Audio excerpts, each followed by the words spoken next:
आज हम पढ़ने वाले हैं विजन आईएएस का जो मंथली मैगजीन होता है उसके बारे में। तो उसका जो सेकंड टॉपिक है अंतर्राष्ट्रीय संबंध, उसके बारे में हम जो एक महीने में अंतर्राष्ट्रीय संबंधों के बारे में भारत और अन्य देशों के बीच द्विपक्षीय व्यापार और जो भी कंट्रीब्यूट हुए हैं, वार्ता हुई है, वो हम पढ़ेंगे। तो बारी बारी से करते हैं, शुरू करते हैं। तो जैसे भारत और सऊदी अरब के बीच क्या हुआ, विदेश मंत्रियों के बीच एक पहली बैठक, यानी जो भारत के विदेश मंत्री हैं वे सऊदी अरब की पहली यात्रा किए हैं हाल में। अब उनके जो तथ्य हैं उसके बारे में देखते हैं कि भारत ने कौन कौन से, मतलब भारत और सऊदी अरब के बीच कौन कौन से द्विपक्षीय व्यापार शुरू होंगे, उनके रक्षा सहयोग कैसे होंगे, क्या हाल ही में भारत और सऊदी अरब के बीच जो व्यापार है वो बढ़ा है कि घटा है, रसिया और यूक्रेन की जो युद्ध है उससे दोनों देशों के बीच क्या इफ़ेक्ट डालेगा, इसके बारे में हम अच्छे से जानेंगे।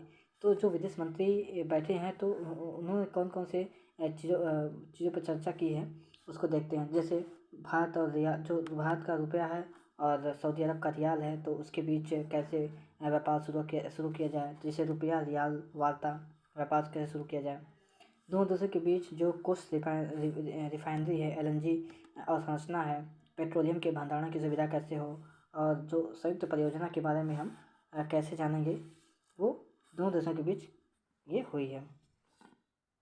इस दौरान भारत और जो सऊदी अरब के बीच परामर्श तंत्र के बीच एक समझौता पर हस्ताक्षर हुआ है, और इसका जो उद्देश्य है वो दोनों देशों के बीच वार्षिक रूप से जो वो है, क्या नाम है, संवाद है, वो ऐसे होगा। ठीक है।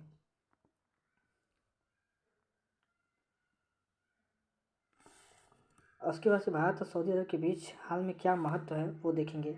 तो जैसे भू सामरिक सहयोगी, यानी कि जो भारत, सऊदी अरब और जो पश्चिमी एशिया में अपनी एक सामरिक स्थिति में है, जैसे कि भारत के जो तट है और सऊदी अरब का जो तट है, वो तट सीमा से जो इसे तट सीमा के रूप में, जैसे मान लीजिए ये भारत है और यहाँ पे सऊदी अरब है, रुक जाइए एक मिनट, जैसे ये भारत है, एक मिनट, ये भारत है और यहाँ सऊदी अरब है। तो ये दोनों देशों के बीच जो परिवहन क्षमता है, वो नौसेना क्षमता, वो कैसे होगा। तो जैसे आप देखेंगे कि जैसे कि भू सामरिक सहयोगी, सऊदी अरब और पश्चिमी एशिया के में अपनी सामरिक स्थिति और उसके पास उपलब्ध वैश्विक तेल भंडार के कारण इस महत्वपूर्ण राजनीतिक व आर्थिक शक्ति है। इस कारण इस क्षेत्र में भारत की विदेश नीति की प्राथमिकता के रूप में महत्वपूर्ण है। अगर हम व्यापार और निवेश की बात में प्रमुख भागीदार है, जैसे व्यापार और निवेश दो देशों के बीच, ये जैसे भारत का सऊदी अरब चौथा सबसे बड़ा व्यापार साझेदार देश है। 2021-22 में दोनों देशों के बीच जो द्विपक्षीय व्यापार है वो 42.86 बिलियन डॉलर तक पहुंच गया है।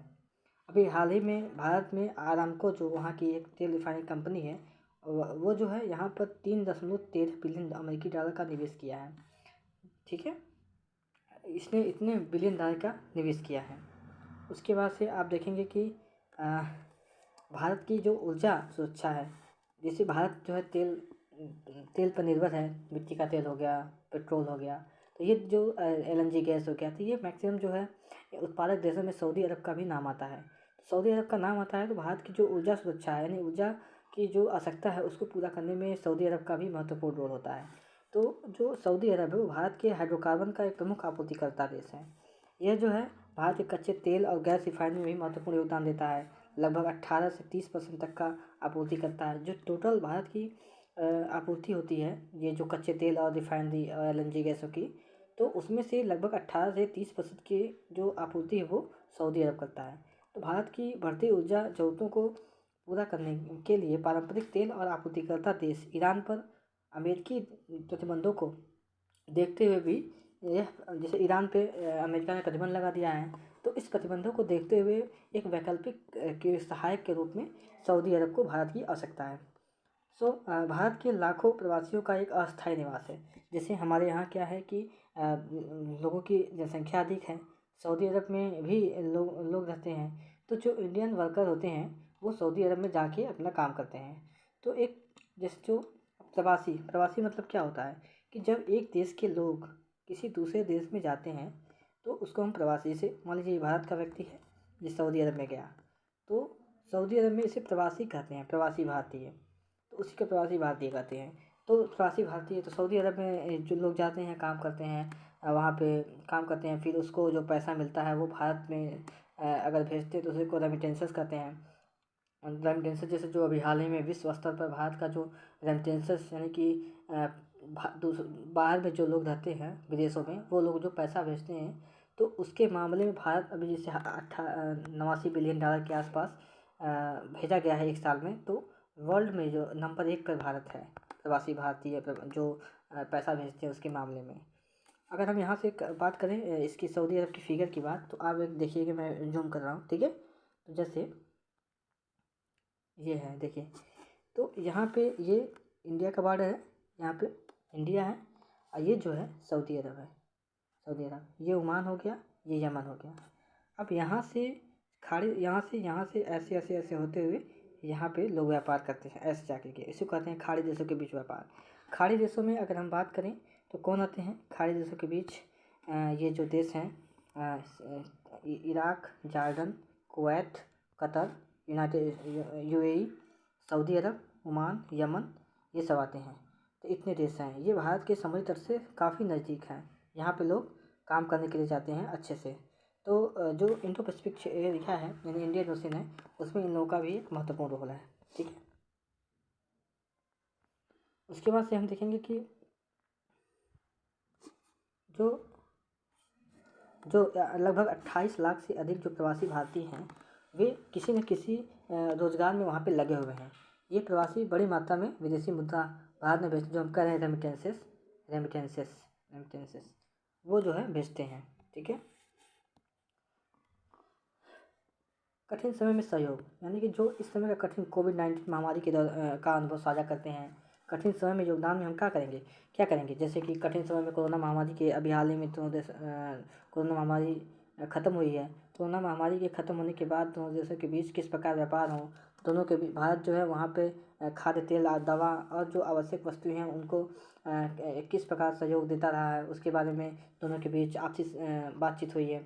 जो सांस्कृतिक समागम है वो भी सऊदी अरब में मक्का और मदीना, जैसे हमारे यहाँ मुस्लिम लोग होते हैं वे मक्का मदीना के लिए जाते हैं, तो मक्का मदीना सऊदी अरब में है। तो वहाँ पर जैसे वहाँ जाते हैं लोग, हज़ारों भारतीय वहाँ जाते हैं, एक तीर्थ स्थान भी कह सकते हैं।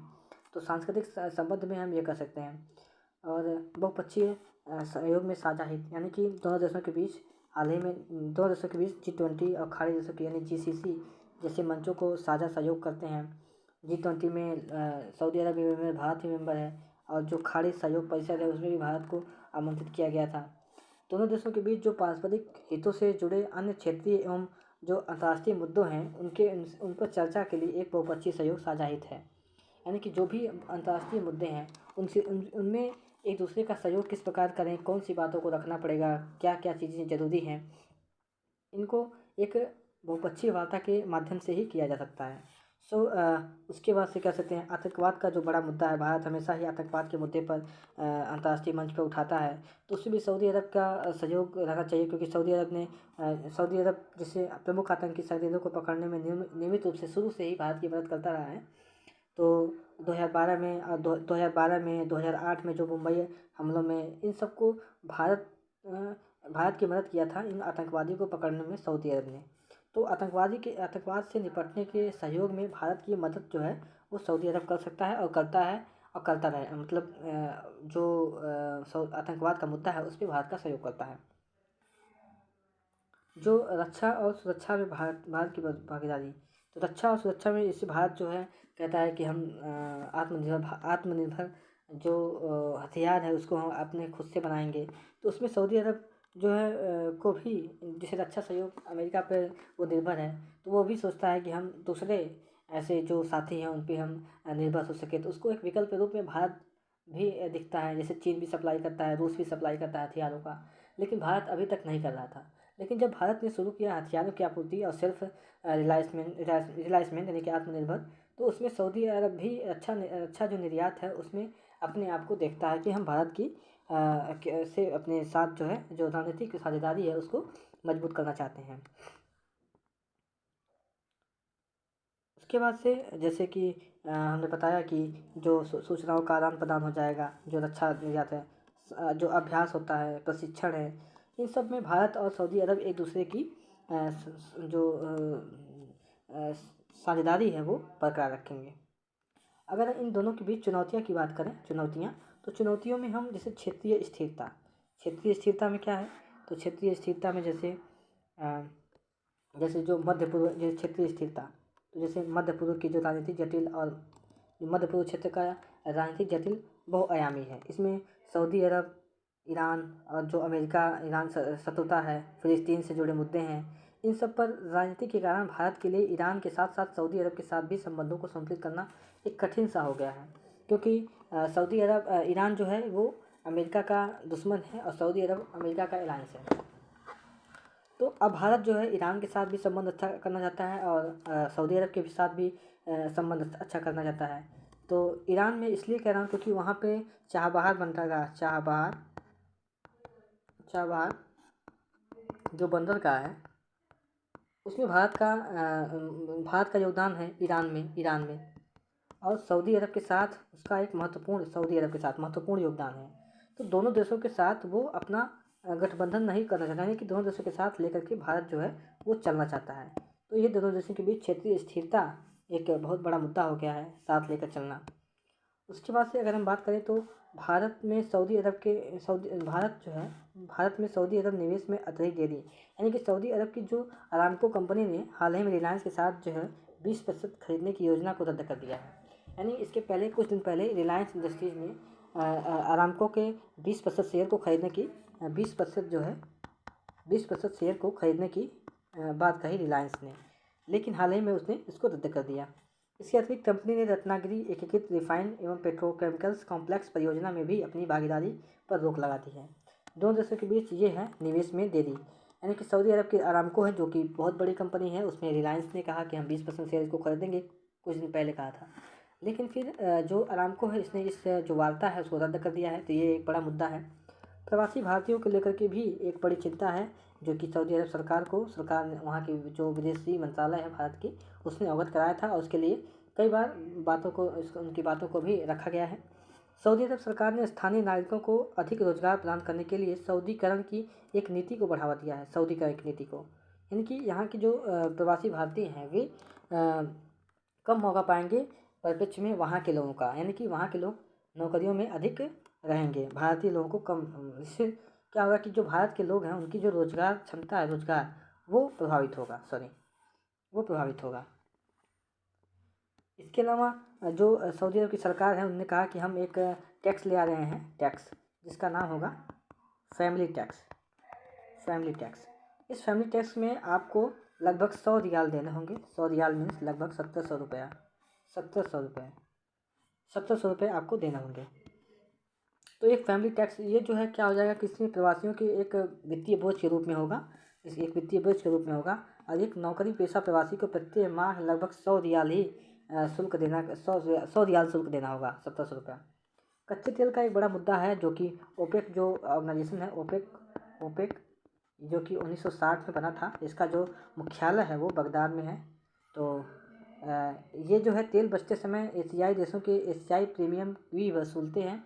इसके विपरीत पश्चिमी देशों को तेल बेचते समय वे इस प्रकार का कोई अतिरिक्त शुल्क नहीं वसूलते हैं। सऊदी अरब ओपेक देशों का एक निर्विवाद नेता है, यानी कि जो सऊदी अरब है वो ओपेक देशों का एक निर्विवाद नेता है, यानी कि सऊदी अरब का भूमिका इसमें बहुत महत्वपूर्ण माना जाता है। ठीक है। उसके बाद प्रभाव में हम ये भी देख सकते हैं कि एक जो पाकिस्तान का प्रभाव, यानी कि पाकिस्तान ने सऊदी अरब के साथ घनिष्ठ सैन्य संबंध, यानी कि जो उसका संबंध है वो घनिष्ठ सैन्य संबंध का है। वह सऊदी अरब है सशस्त्र बलों को व्यापक सहायता, हथियार और प्रशिक्षण में वो सहायता प्रदान करता है सऊदी अरब।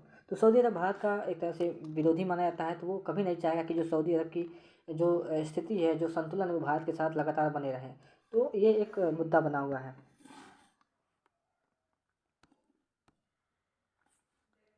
अब इन संबंधों को हम किस प्रकार सुधारते हैं, उसके लिए कौन कौन सी रणनीति बनेगी, तो उसमें आगे की राह के रूप में देखेंगे कि सांस्कृतिक संबंधों को बढ़ावा देना, यानी कि जो हमारे सांस्कृतिक संबंध है उसको बढ़ावा देना, और हमेशा यह केंद्र में रहना चाहिए, यानी कि जो दोनों इंडियन और सऊदी अरब के बीच जो सांस्कृतिक संबंध है वो एक केंद्र के रूप में, चूँकि जो सांस्कृतिक संबंध है वो अगर केंद्र में रहेगा तो जैसे मक्का मदीना मुस्लिम देश जाते हैं, मुस्लिम के जो मुस्लिम लोग होते हैं भारत के, वो मक्का मदीना जाते हैं। अब वो मक्का मदीना जाएंगे तो वहाँ की कल्चर को लेकर के फिर वहाँ के कल्चर यहाँ आएंगे, यहाँ के कल्चर में आएंगे।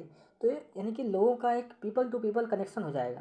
और जब पीपल टू पीपल कनेक्शन होगा तो पीपल टू पीपल कनेक्शन के साथ साथ वहाँ की सरकार में भी ऐसा होगा, क्योंकि कोई भी सरकार ऐसा कभी नहीं चाहेगी कि वहाँ के लोग उसको वोट मत दें। अब वोट कब देंगे? जैसे अगर हम एग्जाम्पल के रूप में लें तो रसिया के लोग भारत के बारे में अच्छा सोचते हैं, भारत के लोग रसिया के बारे में अच्छा सोचते हैं। तो भारत की सरकार कभी नहीं चाहेगी, कोई भी गवर्नमेंट बनेगी वो कभी नहीं चाहेगी कि रसिया के साथ उसके जो रिश्ते हैं वो ख़राब हों। और रसिया में भी जो वहाँ की पुतिन जैसे नेता अगर बनेंगे तो वो भी ये नहीं सोचेंगे कि भारत के साथ जो उसके संबंध है वो ख़राब हो। तो ये ऐसा क्यों होगा? क्योंकि यहाँ के पीपल टू पीपल कनेक्शन है शुरू से ही, तो इसलिए कह रहा हूँ। उसके बाद हम कह सकते हैं कि जो व्यापार संबंधों को संतुलित करना, यानी कि जो भारत को विभिन्न क्षेत्रों में निर्यात को बढ़ावा देने पर अधिक ध्यान देना चाहिए। यानी कि भारत जो है वो इंपोर्ट कम करे, एक्सपोर्ट ज़्यादा करे। इससे क्या होगा? इससे जो उसका विदेशी जो भंडार है, यानी कि जो भंडार है वो मजबूत होगा।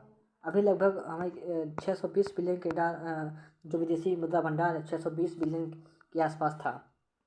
सो उसको अगर नहीं, मतलब अगर इम्पोर्ट ज़्यादा नहीं हो पा रहा है, इम्पोर्ट भी ज़्यादा नहीं हो पा रहा है, तो कम से कम बीओपी का ध्यान रखें, यानी कि बैलेंस ऑफ पेमेंट, व्यापार संतुलन को भी एक देखा जाए। इस तरह से करेंगे तो ना उनको घाटा होगा ना इनको घाटा होगा।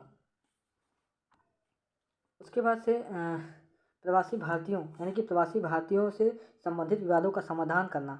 सऊदी अरब और उन मौजूदा नीतियों पर फिर से विचार करना चाहिए जो प्रवासी भारतीयों के अहित में है, ऐसा सरकार को करना चाहिए। उसके बाद से जलवायु परिवर्तन से निपटने में सहयोग, यानी दोनों देशों के बीच अक्षय ऊर्जा और स्वच्छ ऊर्जा प्रौद्योगिकी के साथ क्षेत्र में सहयोग बढ़ा सकते हैं, प्रौद्योगिकी के क्षेत्र में सहयोग बढ़ा सकते हैं। भारत की तरह सऊदी अरब भी सऊदी ग्रीन इनिशिएटिव और मिडिल ईस्ट ग्रीन इनिशिएटिव के मध्य में एक अग्रणी भूमिका निभाने के लिए तैयार है। और सहयोग के अन्य क्षेत्र का पता लगाना कैसे होगा? जैसे कि स्वास्थ्य सूचना प्रौद्योगिकी, अंतरिक्ष में भी सऊदी अरब का भारत के साथ संबंध हो सकता है। अभी सऊदी अरब भारत जो है, जैसे इसरो सऊदी अरब की सहायता कर सकता है, क्योंकि सऊदी अरब अभी इसमें उतना ज़्यादा आगे नहीं निकला जितना इंडिया है। उसके बाद से समुद्री सुरक्षा में भी भारत इसका सहयोग कर सकता है, साइबर स्पेस में भी, तकनीकी सहयोग में भी बेहतर एक बहुपक्षवाद कर सकता है, वैश्विक गवर्नेंस में भी भारत उसको कुछ सिखा सकता है और भारत भी उससे कुछ सीख सकता है। उसके बाद से जो क्षेत्रीय अखंडता है, यानी कि क्षेत्रीय शांति और स्थिरता सुनिश्चित करना, यानी कि जो इंडो अब्राहम ढांचे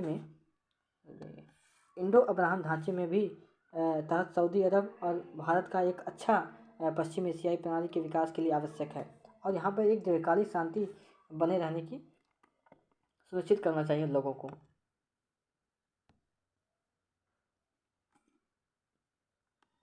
अभी हाल ही में उभरती हुई अलायंस के बारे में भी हम जानकारी आपको दे दें कि जो इंडो अब्राहम अलायंस है, जिसमें भारत है, इजराइल है, यूएई है, सऊदी अरब है और मिस्र है। इन देशों के बीच जो सामरिक हित का एक बड़ा ही महत्वपूर्ण समीकरण बना हुआ दिखाई दे रहा है। इन अलायंस से इन देशों के मध्य एक नए भूसामरिक गठबंधन का उदय हो रहा है, और यह मध्य पूर्व में संयुक्त राज्य अमेरिका की दिलचस्पी में कमी से उत्पन्न अंतराल को भर करके इस क्षेत्र की जो भू राजनीतिक है वो एक नया स्वरूप दे रहा है। यानी कि ये लोग यूएसए के पास न जा करके यहाँ पर एक दूसरे की जो भू राजनीतिक है, जैसे कि हम दिखाएं आपको, जैसे ये भारत हो गया और उसके बाद सऊदी अरब हो गया, कतर हो गया, ईरान हो गया, कुवैत हो गया, यानी कि यह एक आपसी भू सामरिक दृष्टि से अपने आप को लेकर चलते हैं। यह अमेरिका के पास नहीं जाएंगे, यूएसए के पास नहीं जा करके अपने ही एरिया में अपना ट्रेड व्यापार करेंगे, और इससे क्या होगा कि दूर जाने में का खर्चा बढ़ेगा, बच जाएगा और आपसी संबंध मजबूत बनेंगे। उसके बाद से अभी जो घटनाक्रम हुआ है दोनों देशों के बीच शुरू में क्या क्या हुआ है, जैसे रक्षा और सुरक्षा।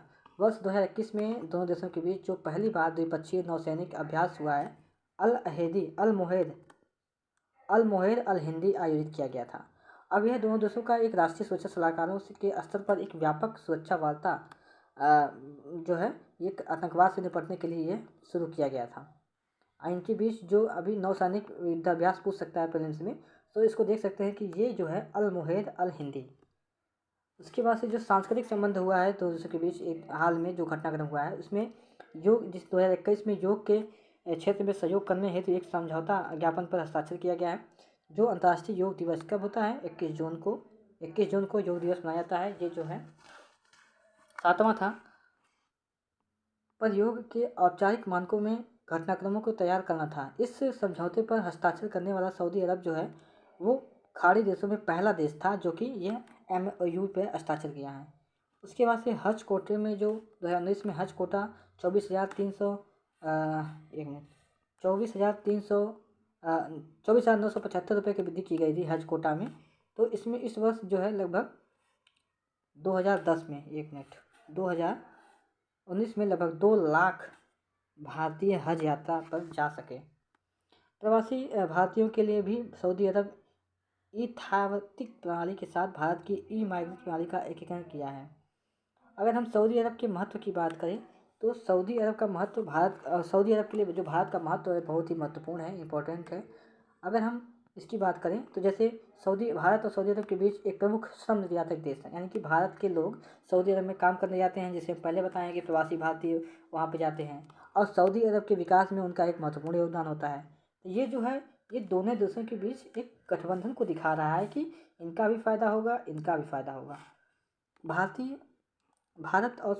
जो है सऊदी अरब का दूसरा सबसे बड़ा व्यापारिक भागीदार है। देखिए, साथ ही भारतीय व्यावसायिक सऊदी अरब के संयुक्त उद्यमों एवं बड़े पैमाने पर निवेश के लिए यह महत्वपूर्ण है।